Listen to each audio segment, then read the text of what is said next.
সুপ্রিয় দর্শক, শুভেচ্ছা নিন, প্রীতি নিন। আজকে আমরা অন্তরালের আলাপ নিয়ে আপনাদের সামনে হাজির হয়েছি। আজকে আমাদের অতিথি হিসেবে আছেন, আপনাকে স্বাগত জানাচ্ছি আমাদের অনুষ্ঠানে। নমস্কার, ক্যালকাটা ডায়ালগস থেকে মনোজ দাসের প্রীতি ও শুভেচ্ছা নিন। একটি ছবি আপনাদেরকে দেখাচ্ছি স্ক্রিনে। একটি ছবিটা দেখুন। এখানে লেখা রয়েছে, যেটা তার মানেটা হচ্ছে জাতিসংঘে ভারত হেরে গেছে, বাংলাদেশের পক্ষে 16-12 ভোট হয়েছে। এই বিষয়টা নিয়ে এখন আলোচনা করব। সরি, গত কয়েকদিন ধরে সোশ্যাল মিডিয়া, বিশেষ করে ইউটিউব ও ফেসবুকে একটি খবর ঝড় তুলেছে। বলা হচ্ছে জাতিসংঘে ভারত বাংলাদেশ সীমান্তে ভারতের কাঁটাতারের বেড়া নির্মাণ নিয়ে ভোটাভুটি হয়েছে, সেখানে নাকি 16-12 ভোটে বাংলাদেশ জিতে গেছে। আরো বলা হচ্ছে জাতিসংঘ ভারতকে নির্দেশ দিয়েছে যে বাংলাদেশের সঙ্গে সমঝোতা না হওয়া পর্যন্ত সীমান্তে কাঁটাতারের বেড়া নির্মাণ বন্ধ রাখতে হবে। শুনতে অত্যন্ত বড় খবর। এমন খবর যদি সত্যি হয় তাহলে সেটা শুধু ভারত বাংলাদেশ সম্পর্ক নয়, সমগ্র দক্ষিণ এশিয়ার ভূ রাজনীতিতে একটা বড় ঘটনা হয়ে দাঁড়ায়। কিন্তু প্রশ্ন হচ্ছে, সত্যি কি এমন কিছু ঘটেছে? আর যদি না ঘটে থাকে তাহলে এই ধরনের খবর ছড়ানো হচ্ছে কেন এবং কারা ছড়াচ্ছে? আজ আমরা সেই বিষয়টি খতিয়ে দেখব। প্রথমেই একটা খবর বলি, যে এই যে স্ক্রিনে যে ইউটিউবারের যেটা দেখালাম, তাদের যে থাম্বনেলের ছবিটা, এই ইউটিউবারটি হচ্ছে ভারতের এবং এটা হিন্দি ভাষায় তৈরি ইউটিউবার, অর্থাৎ বাংলাদেশের কোনো ইউটিউবার নয়, ইনি ভারতের ইউটিউবার। সুতরাং এই কথাটা মাথায় রেখে আমরা পরের আলোচনায় আসি। প্রথমে একটা সাধারণ প্রশ্ন করি। ধরুন জাতিসংঘে ভারতের বিরুদ্ধে এমন একটা গুরুত্বপূর্ণ সিদ্ধান্ত নেওয়া হয়েছে যেখানে ভারতকে নিজের সীমান্তে বেড়া নির্মাণ বন্ধ করতে বলা হয়েছে। তাহলে এই খবরটা সবার আগে কোথায় আসার কথা? কোন জায়গাতে প্রথম বেরোবে খবরটা? প্রথম জাতিসংঘের সরকারি ওয়েবসাইটে, তারপর আন্তর্জাতিক সংবাদ সংস্থা রয়টার্সে, অ্যাসোসিয়েটেড প্রেসে, এএফপিতে, বিবিসিতে, সিএনএনে, ভারতের পররাষ্ট্র মন্ত্রণালয়ের প্রতিক্রিয়ায়, বাংলাদেশের পররাষ্ট্র মন্ত্রণালয়ের বিবৃতিতে। কিন্তু আশ্চর্যের বিষয় হলো এই সব জায়গায় এমন কোনো খবর পাওয়া যাচ্ছে না। অথচ ইউটিউবে একের পর এক ভিডিও, এবং এখানেই প্রথম সন্দেহটা তৈরি হয়। এবার আসি সবচেয়ে গুরুত্বপূর্ণ বিষয়ে। ভিডিওগুলোতে বলা হচ্ছে 16-12 ভোটে বাংলাদেশের পক্ষে সিদ্ধান্ত হয়েছে। কিসের সিদ্ধান্ত? বাংলাদেশ ভারতের কাঁটাতারের বেড়া নির্মাণে বিরোধিতা করছে, সেই বিষয়টা নিয়ে নাকি বাংলাদেশ গিয়েছে জাতিসংঘে এবং জাতিসংঘ তারপরে ভোট করেছেন। শুনতে ভালো লাগলেও একটু ভাবুন, জাতিসংঘের নিরাপত্তা পরিষদে সদস্য সংখ্যা মোট 15, সেখানে 16-12 ভোট হওয়ার প্রশ্নই ওঠে না। কারণ 16-12 ভোট হতে গেলে কমপক্ষে 28টি ভোট দরকার হয়, কিন্তু আছে তো সেখানে 15টা। আবার জাতিসংঘের সাধারণ পরিষদে সদস্য রাষ্ট্র হচ্ছে 193টা, সেখানে কোনো গুরুত্বপূর্ণ প্রস্তাব মাত্র 28টি ভোটে নিষ্পত্তি হওয়াটা অস্বাভাবিক নয়, অসম্ভব। কারণ 28 বাদ দিয়ে দিলে 165টি দেশ ভোটদানে বিরত ছিল, এমনটা হতে পারে না। তাহলে প্রশ্ন হচ্ছে, এই 16-12 ভোট কোথায় হলো? কোন কমিটিতে হলো? কোন সভায় হলো? কোন প্রস্তাবের উপরে হলো? প্রস্তাব নম্বর কত? কোন কোন দেশ বাংলাদেশের পক্ষে ভোট দিল আর কোন দেশ ভারতের পক্ষেই বা ভোট দিল? এই প্রশ্নগুলোর একটিও যদি ভিডিওতে পরিষ্কার উত্তর না থাকে, এবং নেইও, তাহলে একজন সচেতন দর্শকের সন্দেহ হওয়াটা স্বাভাবিক। এইবার আরো বড় প্রশ্ন হলো, জাতিসংঘ কি আদৌ ভারতকে সীমান্তে কাঁটাতারের বেড়া নির্মাণ বন্ধ করার নির্দেশ দিতে পারে? সেই অধিকার কি আছে জাতিসংঘের? বাস্তবতা হলো, কোনো সার্বভৌম রাষ্ট্র নিজের আন্তর্জাতিক সীমান্তে নিরাপত্তার স্বার্থে বেড়া দিতে গেলে সেটা আন্তর্জাতিক রাজনীতিতে খুবই স্বাভাবিক, একদমই অস্বাভাবিক ঘটনা নয়। বিশ্বের বহু দেশ এটা করেছে। আমেরিকা মেক্সিকো সীমান্তে করেছে, ইসরায়েল করেছে তার চারদিকে, ইউরোপের বিভিন্ন দেশও করেছে। ভারতও বহু বছর ধরে বাংলাদেশ সীমান্তে, মানে প্রায় 4100 কিলোমিটার ভারত বাংলাদেশ সীমান্ত, সেখানটায় প্রায় 300 কিলোমিটারের মতো জায়গায় অলরেডি ভারত বেড়া দিয়েছে, বাকি আছে 800 কিলোমিটার। তো সুতরাং হঠাৎ এই 800 কিলোমিটারের জন্য বেড়া নির্মাণ নিষিদ্ধ করা, আর এটা তো কোনো নতুন প্রকল্প নয়, আজকের নয়, গত কয়েক দশক ধরে চলছে। হঠাৎ করে জাতিসংঘ এসে ভারতকে বলে দেবে বেড়া দিও না, এমনটা ঘটার জন্য অত্যন্ত শক্তিশালী আইনি ভিত্তি শুধু নয়, এটাও অসম্ভব। এবং সেই ধরনের কোনো আন্তর্জাতিক সিদ্ধান্তের তথ্য এখনো পর্যন্ত প্রকাশ্যে নেই। এবার সবচেয়ে গুরুত্বপূর্ণ প্রশ্ন, যদি খবরটি সত্যি না হয় তাহলে এমন ভিডিও তৈরি হচ্ছে কেন? এর উত্তর খুঁজতে গেলে আমাদের বর্তমান ইউটিউব অর্থনীতির দিকে তাকাতে হবে। আজকের দিনে ইউটিউবে সবচেয়ে বেশি বিক্রি হয় কোন জিনিসটি? সংবাদ, মানে খবর না, তথ্য না, সব থেকে বিক্রি বেশি হয় উত্তেজনা, বিক্রি হয় চমক, বিক্রি হয় ভয়, আর বিক্রি হয় কি? জাতীয়তাবাদী আবেগ। যদি কেউ লেখে যদি যে ভারত বাংলাদেশ সীমান্ত নিয়ে কূটনৈতিক আলোচনা চলছে, তাহলে তার ভিউ হবে না, বড় 5000 ভিউ হবে। কিন্তু এই কথাটাই যদি লেখা হয় জাতিসংঘে ভারতের ভয়াবহ পরাজয়, বাংলাদেশের ঐতিহাসিক জয়, অথবা মোদী সরকারের মাথায় হাত বলে ছবি পড়লো মোদীর মাথায় হাত, তাহলে লাখ লাখ ভিউ। আর এখানেই তৈরি হয় সমস্যা।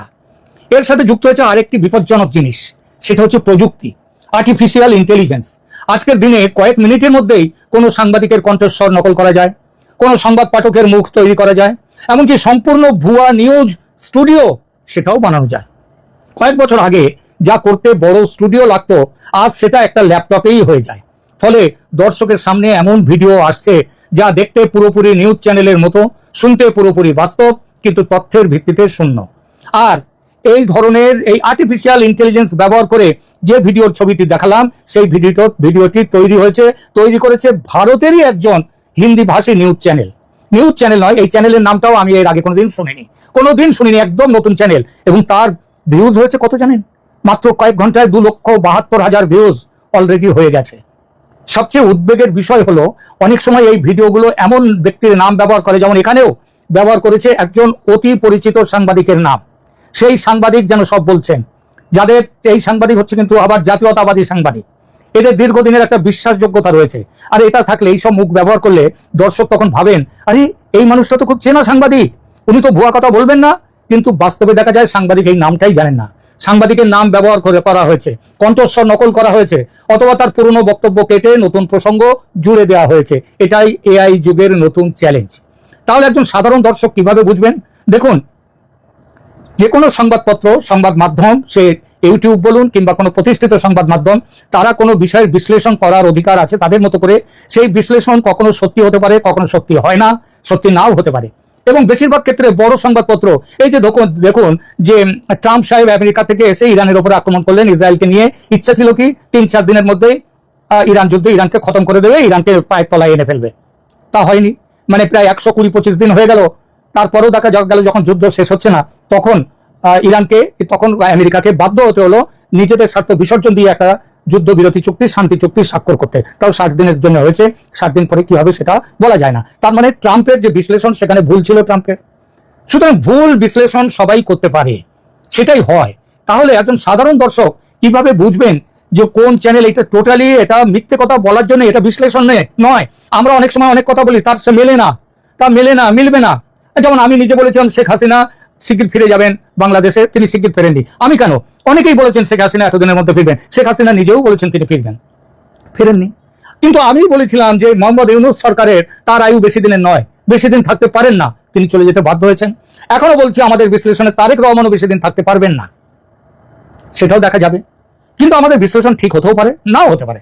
কিন্তু আমরা তো বিশ্লেষণ করি, আর এগুলো যারা করছে তারা টোটালি একটা ফলস একটা জিনিস, একটা মিথ্যে প্রোপাগান্ডা তারা করছে।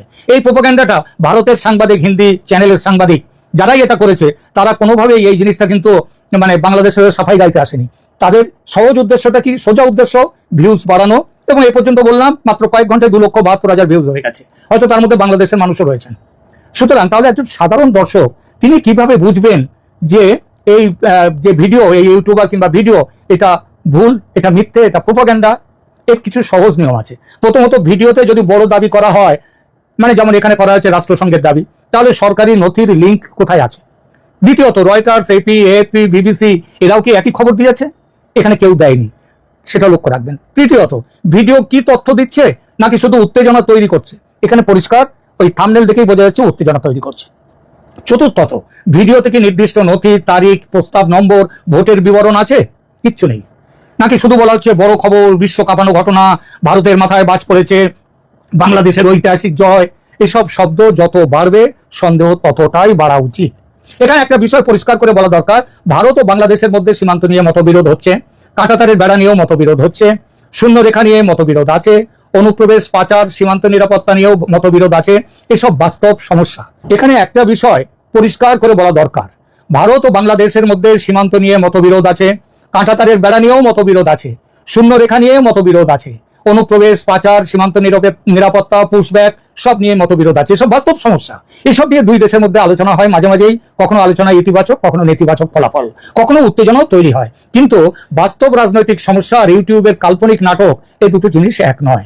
ইউটিউব কেন, আমি বাংলাদেশের এবং ভারতেরও হয়তো কেউ কেউ করতে পারে, বাংলাদেশের মেন স্ট্রিম যে মিডিয়া, সেখানেও এমন অনেক খবর দেখতে পাই যেগুলো বাস্তবের সাথে তাদের কোনো মিল নেই, কিন্তু সেগুলো তবু বার হয়। এই আজকের পৃথিবীতে সবচেয়ে মূল্যবান জিনিস কিন্তু তথ্য নয়, সবচেয়ে মূল্যবান জিনিস হলো বিশ্বাসযোগ্য তথ্য। কারণ তথ্যের অভাব নেই, বরং তথ্যের বন্যা, কিন্তু সত্য তথ্যের অভাব রয়েছে। আর সেই সুযোগেই ভুয়ো খবরের ব্যবসা ফুলে ফেঁপে উঠছে। শেষ করার আগে একটা কথাই বলবো, যে কোনো ভিডিও দেখার আগে আবেগ নয় প্রশ্ন করুন, যে কোনো চমকপ্রদ খবর শোনার আগে তার উৎস খুঁজুন। আর কেউ যদি বলে জাতিসংঘে ভারতের বিরুদ্ধে ভোট হয়ে গেছে, তাহলে প্রথম প্রশ্ন করুন কোথায় হয়েছে ভোট, কবে। মানে জাতিসংঘের তো অনেকগুলো দপ্তর আছে, তার মধ্যে কোন দপ্তরে হয়েছে, কোথায় হয়েছে, কবে হয়েছে, কোন নথিতে আছে, কত নম্বর প্রস্তাব, কোন দেশ কি ভোট দিয়েছে, এই প্রশ্নগুলোর উত্তর না থাকলে খবর নয়, সেটা ভিউ ব্যবসা।